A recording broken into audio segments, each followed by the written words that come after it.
sao anh khơi lại sẽ kana mai li kana lo lấy sao anh khơi lại sẽ kana mai li kana lo na khơi đây là con anh khơi nên ngay ba na khơi đây là con anh khơi nên ngay ba lấp ta đi ao sáng ngồi về đi dấu sương đi tha bên trong nhà xe lấp ta đi ao sáng ngồi về đi dấu sương đi tha bên trong nhà xe nắng cha chạy khăn lên ai cha ba vì na phải là chỉ biết đâu dấu sương như là cái thiên nghi đâu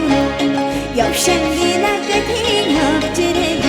na khơi đây là con anh khơi nên ai ba na khơi đây là con anh khơi nên ai ba